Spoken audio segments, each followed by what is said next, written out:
সবাই খুব ভালো আছে। আজ আমরা বেরোচ্ছি দীঘায় যাওয়ার উদ্দেশ্যে। ব্যাগটা সব গোছানো হয়ে গিয়েছে। এখন বাজে সকাল 8:30। আমরা এখান থেকে 8টা করে ট্রেন করে শিয়ালদায় যাবো। ওখান থেকে আবার হাওড়া স্টেশনে গিয়ে তারপর ওখান থেকে ট্রেন আছে আমাদের। তো চলো রাস্তায় ছোটো ছোটো করে ক্লিপ দেখাবো, বেশি কিছু আগে লাগাতে পারবো না। তো দীঘায় গিয়ে তারপরে ভালোভাবে ফ্রাইড রাইস আর চিকেন কষা এটা নিয়ে আমরা বেরোবো। সোনার আংটি দুটো কার? তোমার তো? ঠিক আছে। এই যে আমরা স্টেশনে পৌঁছে গেছি। এটা হচ্ছে হাসনাবাদ স্টেশন। এখান থেকে আমরা প্রিন্সেপ ঘাটে যাব আর ওখান থেকে ফেরিঘাট পার করে তারপর হাওড়া স্টেশনে যাব। আর এই যে এখানে সবাই বসে আছে, আমরা অনেকেই যাচ্ছিলাম সব একসাথে।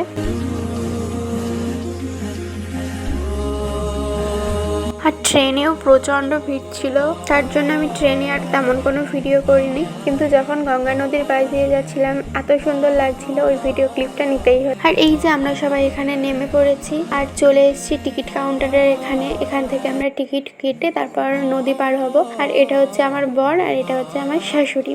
আমরা বাড়ির সবাই মিলে একসাথে ঘুরতে গিয়েছিলাম, মানে আমাদের ফ্যামিলির সবাই। আর এখানে আমার বর আমাকে দেখাচ্ছে এইটা লঞ্চ। আর আমি না আগে কোনোদিন প্রিন্সেপ ঘাটে আসিনি আর কোনোদিন লঞ্চও পার করিনি। এই প্রথমবার আমি গঙ্গা নদীকে এত কাছ থেকে দেখছি, প্রথমবার গঙ্গা নদী পার হব। আর আমার না ফোবিয়া আছে, হাইট ফোবিয়া, তারপরে অনেক জল দেখলে ফোবিয়া ফিল হয়।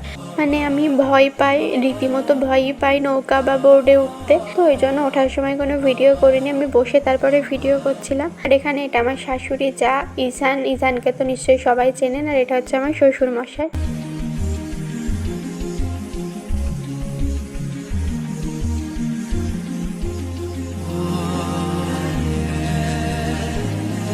তারপরে আমরা বোট থেকে নেমে ওখান থেকে বেরিয়ে এসেছি। আর আমরা এবার যাচ্ছি হাওড়া স্টেশনের দিকে।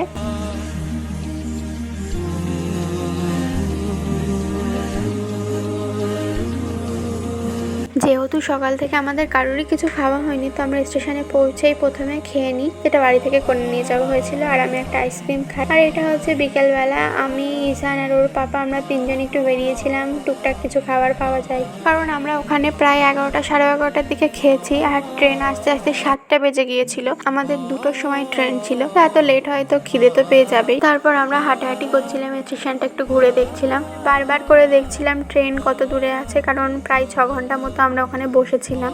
অবশেষে ট্রেন ঢুকলো 6 ঘন্টা বসে থাকার পরে। আর সবাই একটু স্বস্তির নিঃশ্বাস নিল যে না, আমরা ফাইনালি এবার দীঘায় যাব।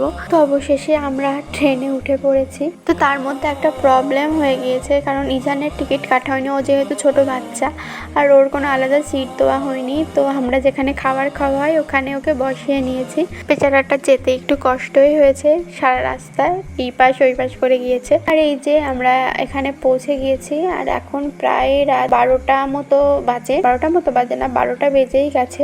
তো তারপর আমরা স্টেশন থেকে হোটেলের দিকে যাই। আমাদের আগে থেকেই হোটেল বুক করা ছিল, আর স্টেশন থেকে বেশি দূর না, 2-3 মিনিট লাগবে। তো আমরা হেঁটে হেঁটেই হোটেলের দিকে চলে যাই। আর এত রাত্রেবেলা আমাদের খাবার কিছু ছিল না, তো হোটেলেই আমরা বলে দিয়েছিলাম রুটি আর তরকা। আস্তে আস্তে প্রায় না 12টা সাড়ে 12টা মতো বেজে গেছিল। আর তখন সরি 1টা বেজে গেছিল। আর আমরা প্রচণ্ড টায়ার্ড ছিলাম, তো সেই জন্যে আর ভিডিও নেওয়া হয়নি। তো এখন সকাল 7টা মতো বাজে। আর আমরা সব ঘুম থেকে উঠে রেডি টেডি হয়ে গিয়েছি। এখন যাব সি বিচের ওখানে, ওখান থেকে ঘুরে টুরে তারপরে আবার এসে ব্রেকফাস্ট করে তারপরে আসবো। তারপরে আবার রেডি টেডি হয়ে চান করে আবার হয়তো ঘুরতে বেরোবো। তো সবই তো দেখাবো। তো চলুন। টোনা বাচ্চা, ও টোনা বাচ্চা, টোনা বাচ্চা। তো তারপর আমরা বেরিয়ে পড়লাম একটু সি বিচের দিকে যাবো বলে। আর আমি চা প্রেমী মানুষ, আমি তো চা খাবো। তো আমাদের হোটেলের বাইরেই এরকম একটা চায়ের দোকান মতো ছিল, ওখান থেকে আমরা চা খেয়ে নিই। আমরা হোটেল থেকে সবে আসলাম, এরা আগে বেরিয়েছে আর এখানে বেরিয়ে চুরি করে খাওয়া দাওয়া করছে। আর সি বিচের ওদিকে যেতে যেতেই এই দোকানটাতে ঢুকি। এই দোকানটায় বেশ সুন্দর সুন্দর চাবি, রিং, টুপি এইসব ছিল। তো দেখছিলাম কিছু কেনা যায় কি।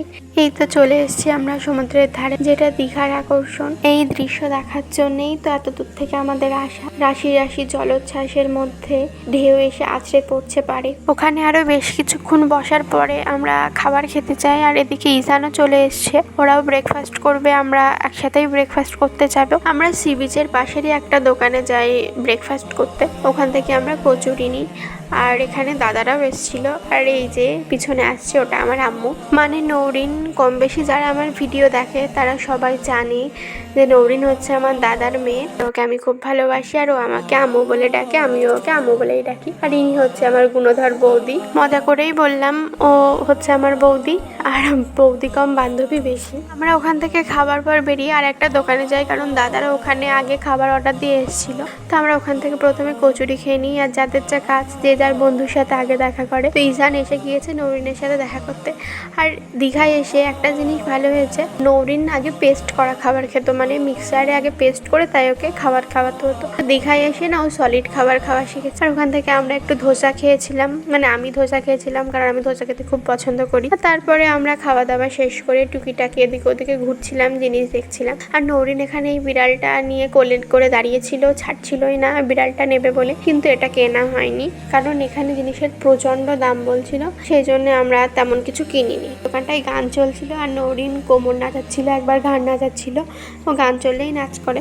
তো তারপর আমরা সি বিচের দিকে যাই আর ওখানে গিয়ে একটু ডাব খেয়ে নিই। তো ডাব খেয়ে আর একটা আইসক্রিম খেয়ে হোটেলে চলে আসি।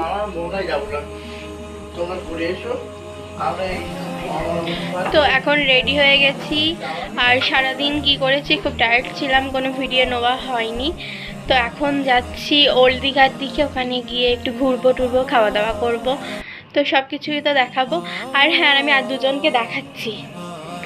এই যে এটা আমার শাশুড়ি, দেখুন, দেখে কেউ বলবে এটা আমার শাশুড়ি, দেখে মনে হচ্ছে না 22 বছর বয়স। আর এটা আমার যা, ও তো আমার মতন বুড়ি মানুষ, আর কি করা যাবে, শুধু শাশুড়িও। এই যে আমরা বেরিয়ে পড়েছি। প্রথমে আমরা সি বিচের দিকে যাচ্ছিলাম আর ওখানে গিয়ে ঠিক হবে আমরা কোথায় যাব। আর আমরা সি বিচে এসে দেখি যে ইজান একটা বাঁশি কিনেছে আর ওর পাপা সেটা বাজানোর চেষ্টা করছে। আমরা এখানে সি বিচে দাঁড়িয়ে বেশ কিছুটা ফটোশ্যুট করে নিই। ফটোশ্যুট করা বলতে সবাই অনেক ফটো টটো তুলছিলাম। যদিও আমি বললাম যে আমরা ওল্ড দীঘার দিকে যাব, কিন্তু ওল্ড দীঘায় যাওয়া হয়নি, আমরা গিয়েছিলাম ঢেউসাগরের দিকে।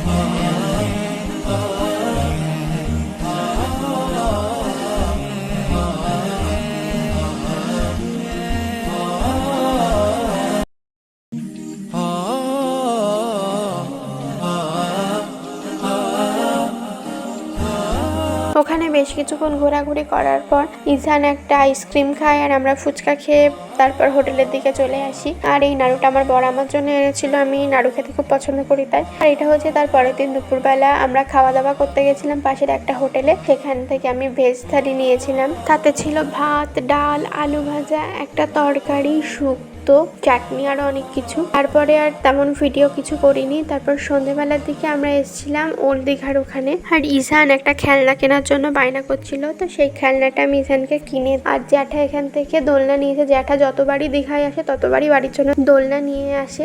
আর এই যে এটা হচ্ছে ওল্ড দীঘা, আমরা এখানে চলে এসেছি আর আমি জ্যাঠাদের সাথে এসেছিলাম। তো তারপর আমরা ঘোরাঘুরি করছিলাম, তারই মধ্যে বৃষ্টি চলে আসে। আর এবার দীঘায় এসে আমাদের মোটেও ঘোরা হয়নি, কারণ দিনের বেলা প্রচন্ড গরম ছিল, আমরা বেরোতে পারিনি, আর রাতের বেলা বৃষ্টি এসেছিল। তো যাই হোক, এটাই হচ্ছে দীঘার ব্লগ। তো আশা করছি সবারই ভালো লেগেছে। তো আজকের ভিডিও এইটুকুই। যদি ভালো লেগে থাকে তাহলে একটা লাইক করবেন, কমেন্ট করবেন, শেয়ার করবেন, আর আমার চ্যানেলটিকে সাবস্ক্রাইব করবেন। যদি ফেসবুক থেকে দেখে থাকেন তাহলে আমাকে ফলো করবেন। তো আজকের ভিডিও এইটুকুই। আল্লাহ হাফেজ।